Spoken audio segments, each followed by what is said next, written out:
Hello friends, welcome back to another exciting episode of On Location Vancouver. I'm your host Zara Durrani. Today we're here at Five Sails, one of Vancouver's most iconic fine dining restaurants, known for its breathtaking waterfront views and exquisite cuisine. And today I have the pleasure of stepping into the kitchen with none other than the culinary director, Chef Alex Kim.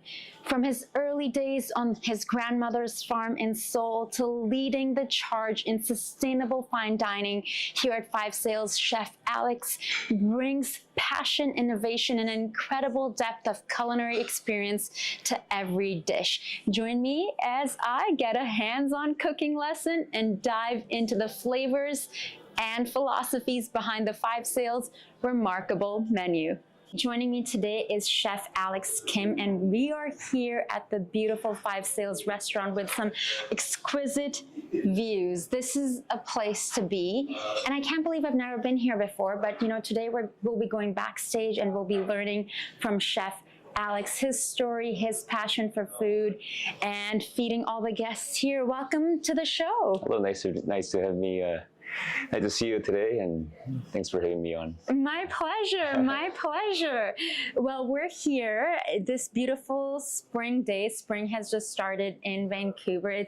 We've got a little bit of rain, and we have something special planned that we're going to be doing. So can you share with our viewers what we're doing in the kitchen today? So we're going to be cooking with fresh BC halibut today. So I have the nice fresh halibut that came in this morning, and then we're going to work on that together, and then we'll actually going to build the actual dish that we have on the menu today. How fantastic is that? And I've never made halibut from scratch the way Chef is going to teach me. Now, with everyone who comes on our show, I love to ask them how they got started, whether they're performers or athletes or chefs. How did you get started? How did you know this was a path you were going to follow, that you were passionate about food? Where does that come from, Chef? Mainly it's from my childhood memory. I mean, I spent most of my summertime when I was a kid with my grandparents in countryside South Korea, and then they were farmers, so they have, you know, they still farm in South Korea. They had this backyard with growing zucchinis, eggplant, chilies in summertime, and then up in the rooftop we had some fermented condiments, and my grandmother would cook using those ingredients, fresh produce. And as a kid, I was watching her, you know, sitting beside her, and I think that was heavily influenced me, how I got to love or fall in love with cooking. And then growing up, I mean, obviously I was always passionate in cooking, so yeah. You worked in some of the most prestigious kitchens in the city, like Fairmont and Shangri-La, alongside chefs from various countries. How have these experiences inspired you and allowed you to change and contribute to your philosophy when it comes to cooking and your creating menus and dishes? How does that impact you? So actually, when I moved to Canada, I went to Edmonton. So that's where I went to chef school. I started working in smaller hotels and restaurant kitchens. And then when I started my Fairmont hotel, the first kitchen, we had chefs from France, Alsace region of France, and then we had chefs from Quebec. And then after that city property, I transferred to resort property in Banff, so in Lake Louise actually. And again, I've got to work with a lot of talented chefs from all around the world. So chefs from Milan, Italy, and then there's chefs from Japan. There's chefs from all parts of different world, all parts of, you know, the world, and I got to enjoy cooking with them. And they're bringing their own flavors, like their spices, and maybe little stories like your grandmother, where it's like, I use this and this is what gives it the kick. Or so you're taking, it's almost like visiting different countries in different parts of the world without visiting them. That's right, that's right. And then I also got to share you know, the stuff that coming from my own food background with them. So it was really a good time that I enjoyed working together. And then when I finally moved to Vancouver, went to Shangri-La, my chef was from Japan, and we had an amazing team there. So, yeah. That's incredible. So can you tell us about a few dishes that would be maybe inspired, that you could say that, okay, this is what I learned from this chef in Alsace or Japan or Italy, and there's a little bit of inspiration in this dish on the menu right now. Is there a story like that you can share? Obviously, the chef from Alsace, he taught so much about how to make sauce. So, classic French glace de viande using veal bones and some of the nice mushrooms and black currants. He even taught me how to choose which wine to use to make glace de viande. And he also had his own way to make, like potato gnocchi, but more French way of it.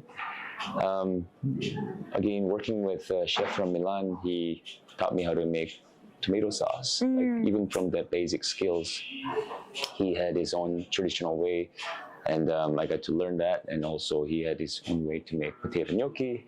So, I got to try, different style. But obviously, there's so many different recipes I can talk about. But I love that. But for someone like me who's pescatarian, what would you recommend to order from the menu right now that is on the menu? Yeah, so starting from the appies, entrees. Feel free to recommend a few appies because I'm a big fan of appies. Yeah. And then dessert. Okay, so we have this beautiful lobster bisque made with Canadian lobster, indigenous crab, and side strap shrimps from BC. And then we serve with this crab croquettes. That's one of the appetizer I would suggest you. Scallops are amazing here at Five Sails. Scallops good. And if you want to go vegetarian, we have this Canadian burrata dish. Canadian? Burrata. Okay. Burrata cheese. So it's a fresh burrata cheese with artichokes, and we have nice balsamic brioche bread. Oh my goodness. The way he's describing everything, I'm just like, let's go. Yeah, so that's my suggestions for appetizer.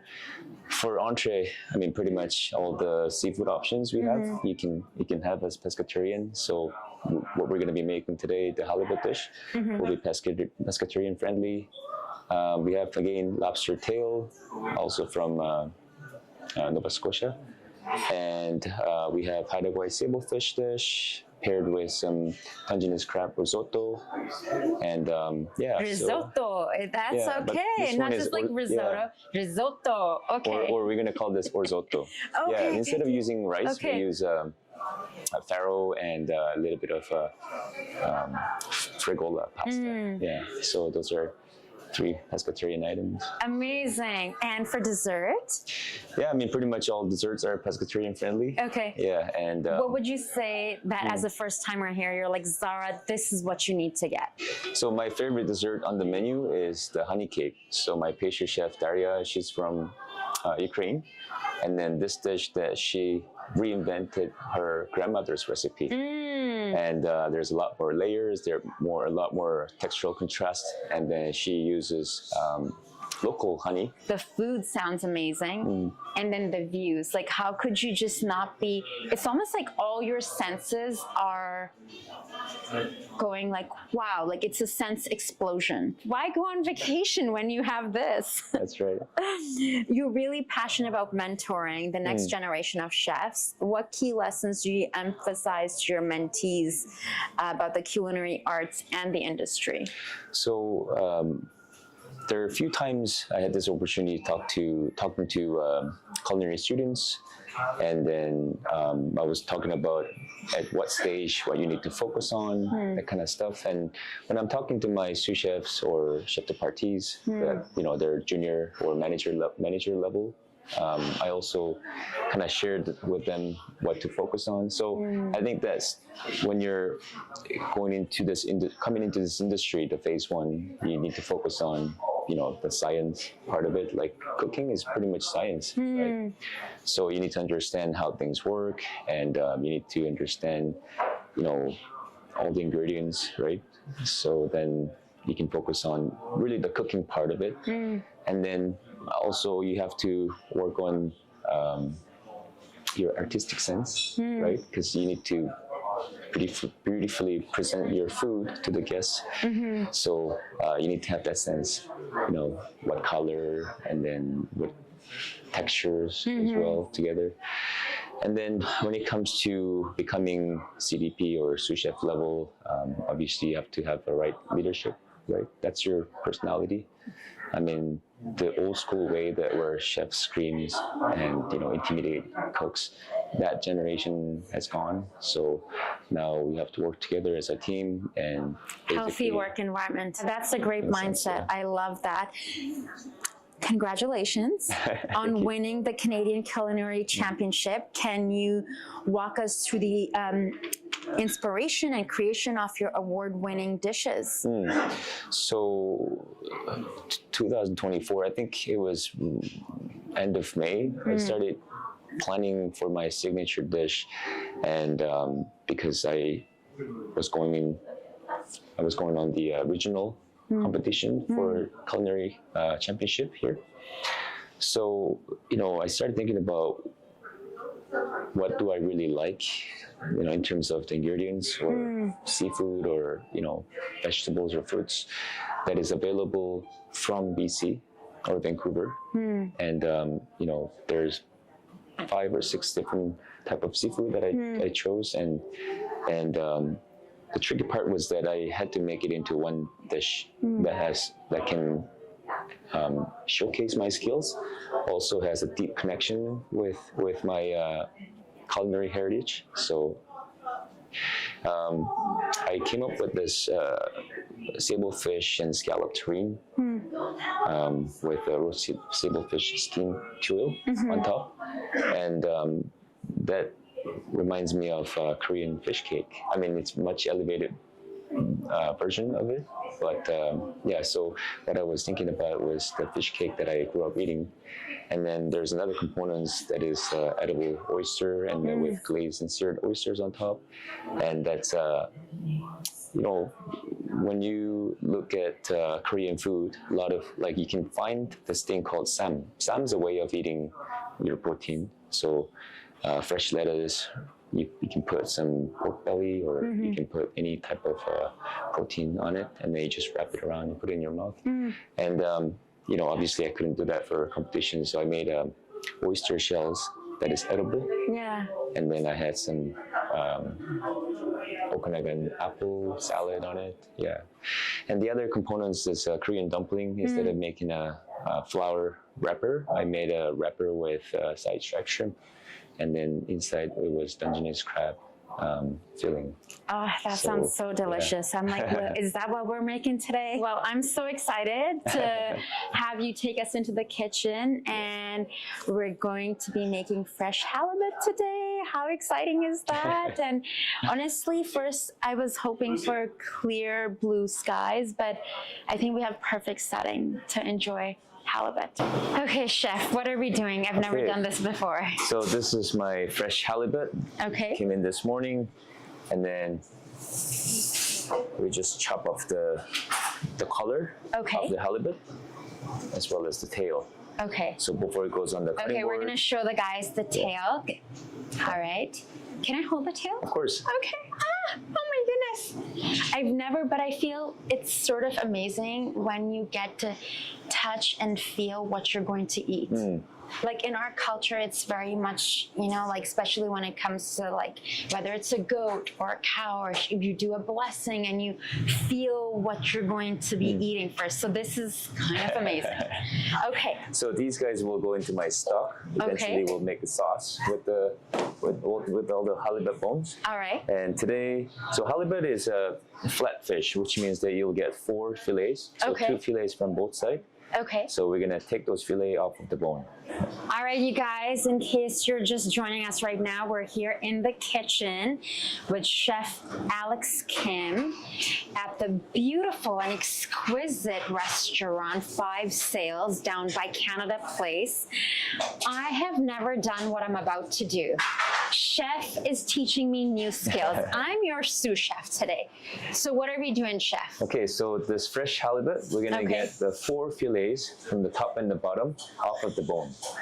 Okay, so one thing And you're that trusting me with that? yes, He's going to partially. guide me. He's hoping I'm listening and I'm going to do a good job. Okay, so the first cut you're gonna make is you're gonna cut from the top to the tail. Okay, And from the top. Yeah, just push it down all the way till you feel the bone. So a lot deeper than that. Oh my goodness. Much deeper than that. Much deeper. Okay. Yeah, exactly. You I feel think the, I'm nervous about yeah, oh. you're doing great. That was actually a perfect cut. That was actually good. Yeah. Yay, can we give me a gold star right now? Okay, wonderful. No. Okay, so after that, I'm gonna. But it felt very easy to cut, like very smooth, even though I was a little bit nervous. Yeah, because I was sharpening this knife for 3 days. Yeah, so what we're gonna do now is that we're gonna cut the side, Okay. right? Because you're gonna see the fillet. Mm-hmm. D'accord. They shape like this. Okay. So I'm gonna ask you to go. Lovely. I'll make it a little bit easier for you. Okay. So do the same thing, but it's gonna be a little bit curved. Okay. Yeah, just Okay. above this line you see. Okay. Yeah. All right. Why do I feel like Dexter right now? I'm sorry. Yeah, you can go a little bit slower. Okay, go slower. Go slow, Zara. Is this deep enough? Yeah, that should be good. Okay. That's perfect. Okay, we're cutting. Can you guys tell? Yeah. Oh my God. No, it's okay. Can you Yeah. guys tell I don't spend much time in the kitchen? My Uber Eats get a lot of usage. So from this moment, I'm gonna take over, Okay. and then I'll just show you how this works. So Okay. after you cut, and I'm gonna just go along the line, Okay. continue to cut this fillet. Okay. So the most important thing here is that the main bones going this way. You don't want to go too far up, or you don't want to go below the bones, right? Okay. Because the fillet stay like they're placed right above the bone. Yes. So you have to actually follow along with the bones. When you're butchering halibut, the most important thing is that you don't waste any meat Got it. by leaving it on the bone. Got it. Or So we're doing the same thing on the other side? exactly. Okay. Oh, wow. It's heavy. Is it? Wow. So when you take the fillet off of the bone, one thing that you need to check is that it has to be sort of translucent. Okay. If it's not translucent, a little bit murky, that means that your halibut. You mean translucent? Yeah, translucent. Okay. Yeah, Yes. translucent. So if it's not translucent, then your If halibut. it's like grayish or something. Yeah, if it's just a white, you can't see through some of the veins. That means that halibut that you're going to be cooking will be dry. Okay. Yeah, so- okay, so that means it's not as fresh. Exactly. Yeah.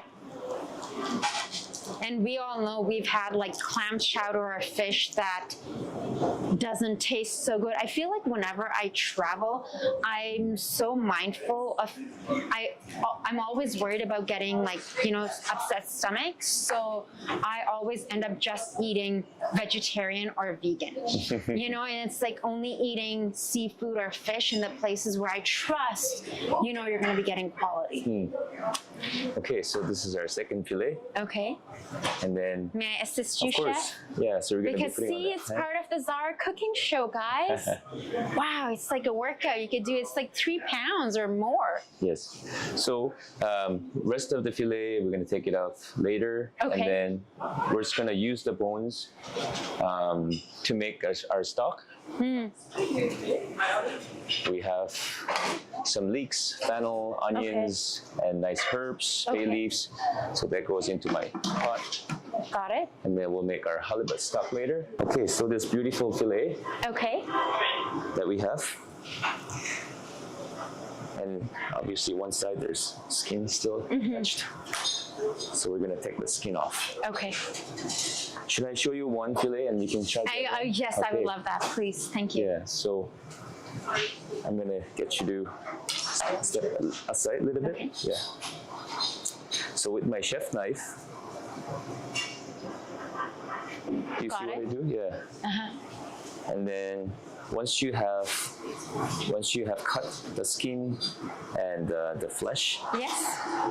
you're gonna, with your left hand, you're gonna pull the skin Got it. horizontally, Okay. and then with your right hand, you're gonna push your knife like gently. Okay. Okay.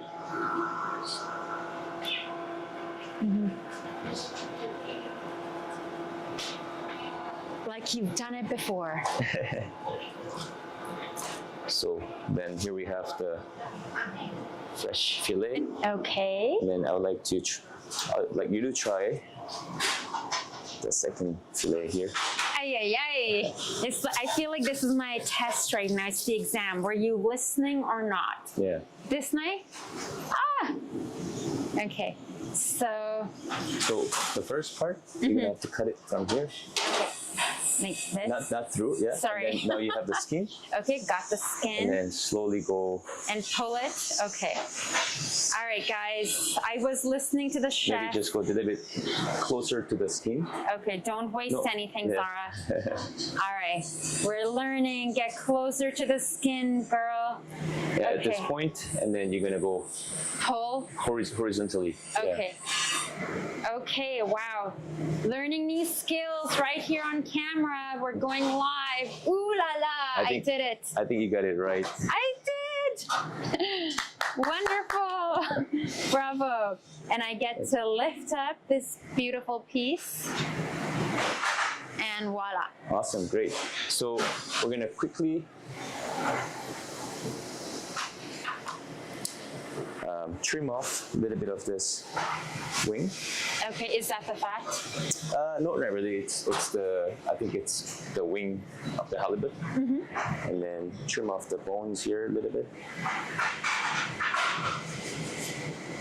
Lovely. So all these trims that at Five Sales we use the trims to make our branda. So halibut branda.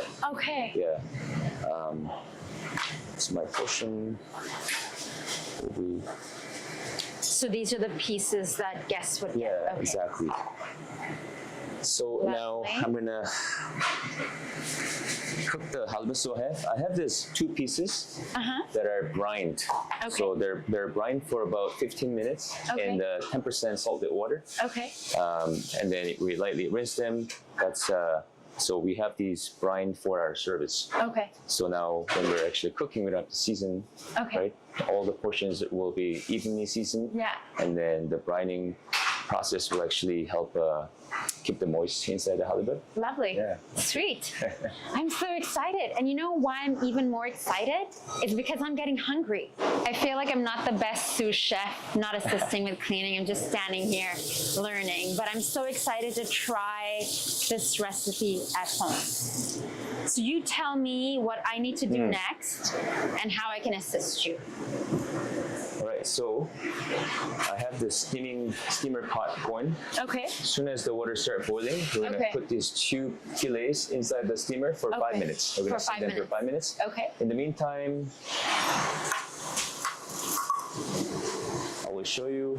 So earlier I mentioned about the trims that we're going to be using. Yeah. So I made this halibut branda. Okay. So the trims are salted overnight, and then I cook them with some aromatics like bay leaves and thyme, peppercorn in milk. Yeah.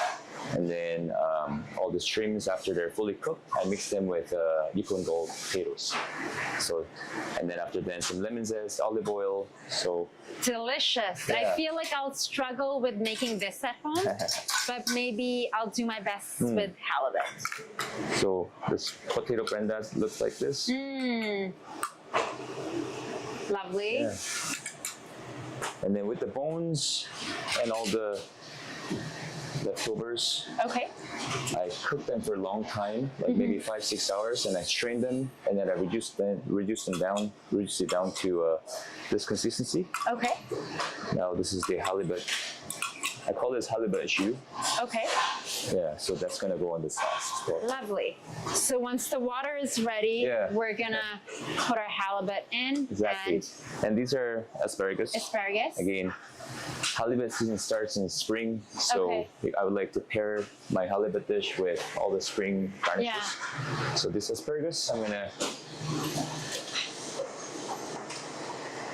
lightly brush them with some clarified butter. Okay.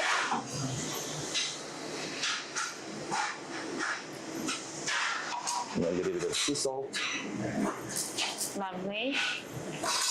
This will go inside the steamer. Okay. Yeah, with the halibut as well. Wonderful. Yeah. What is this over here? These ones are cannabis potato chips Okay. that I'm going to garnish the halibut. So pretty. We have this local white sturgeon caviar from Seashell, BC. Okay. And then also the local uni. The local what? Sea urchin. Okay. Yeah, so that's a sea urchin roll. Oh.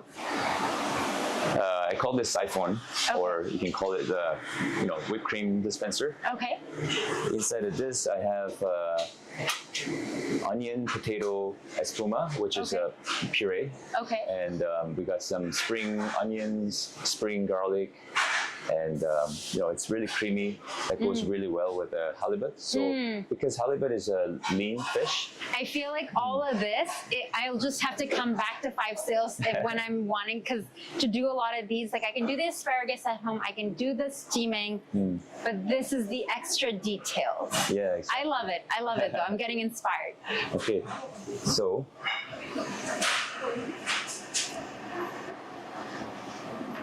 yeah, I'm gonna start putting this ingredients.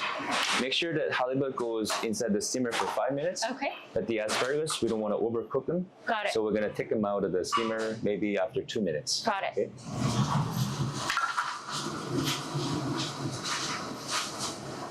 I will place the halibut here. Can I place the other one? Of course. I get to place the other one. And then can you also place the asparagus around? With this or no? No, not Okay. without. Okay. Without. Around, we're placing it around. Yee, I'm learning. Sweet. So do you like time it, or do you just go off of your inner clock? So we're gonna use a timer. Okay. So 5 minutes. 5 minutes. Okay, and then after 2 minutes, we're We're gonna take the asparagus out. Sweet. Okay. So in the meantime, can you grab me that bowl in the middle? Okay. So we're gonna warm this up. Okay. I'm gonna cornell this branda. Okay. So with 1 spoon, Okay. I'm gonna grab it maybe this much, and then I will just sort of rotate between these 2 spoons. Okay. Make it into like a maybe football shape, Okay. and then we'll place it right in the middle of the bowl. Lovely. Want to try one? My goodness. Okay. It's the Zara. Grab it this way. Okay. Yeah. Hey, I'm getting there. I'm getting. Yeah, you got it. I don't know about the sound effects.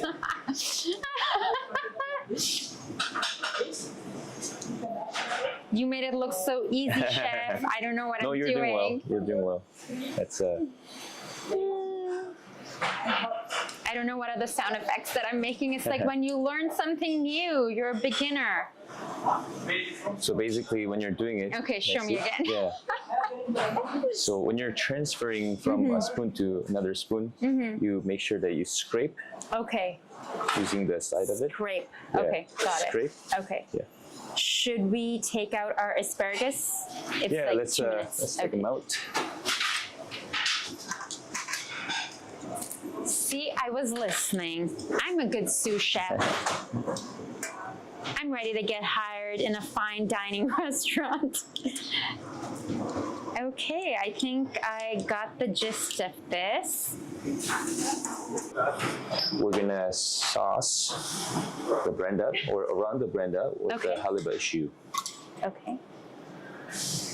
Lovely. This way. Here I have some dill oil. So I'm going to place asparagus. How many pieces? 3 pieces each. Okay. Just around, or that's okay? Right on top of the branda. Right on top. Yeah. Okay. So here we have this 2 nice fillets of halibut steamed for 5 minutes.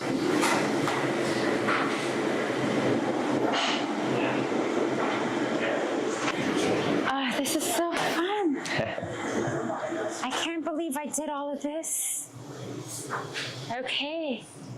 Big piece of halibut. Okay, we're right on top. Yeah, so Okay. we'll just make this flat, Okay. right Make on it top flat. of the branded. Ooh la la, it looks gorgeous. Wow. Okay. So now we're gonna put the espuma, Okay. which is made with some spring onion and garlic, Okay. just to cover it lightly on the halibut.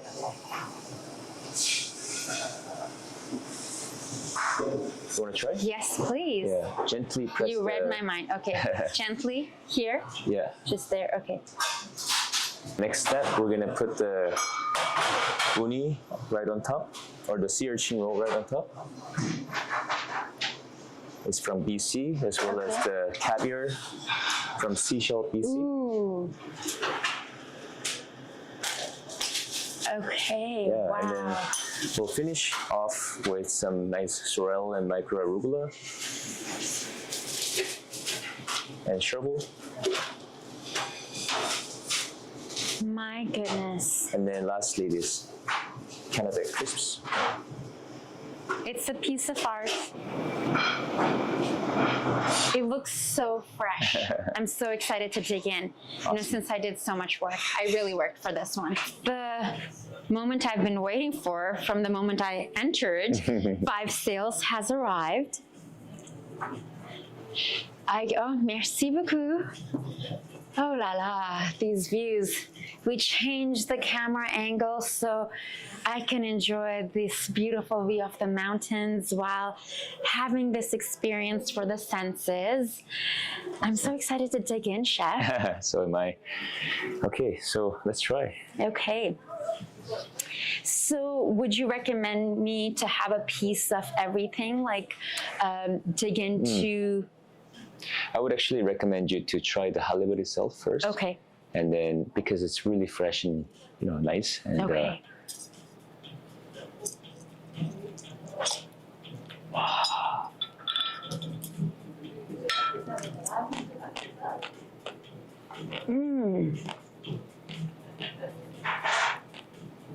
Wow, that's divine.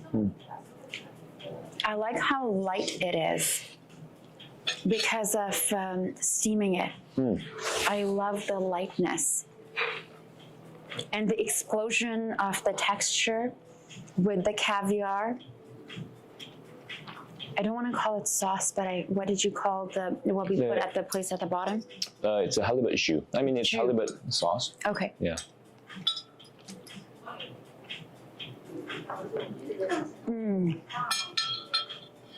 This is such an experience, you know? It's an experience for your eyes, for your senses, and an explosion of taste. So what would you recommend for someone to order for dessert after this? What you had recommended earlier? Or Yeah, honey cake's nice. And we actually have this apple. We use Okanagan apple. Okay. And it's actually, you know, my pastry chef has this apple compote surrounded by chantilly cream. And then it's shaped like an apple and it's glazed in a white chocolate. So, I mean, for my first time saw this apple, I thought it was a real apple. wow. Yeah, so that dessert would be nice with the halibut. Yeah. So lovely. Chef Kim, I know you have to get ready for dinner service. I truly appreciate your time. Thank you so much for teaching us today. I hope you guys really enjoyed this episode because, my goodness, I'm enjoying it in more ways than one. Chef Alex Kim, thank you so much. We'll share his information. Thank you so much for having me on your episode. It's my absolute pleasure. Until next time, I'm your host, Zara Durrani, and you're watching On Location Vancouver, brought to you with the support of TELUS STORYHIVE.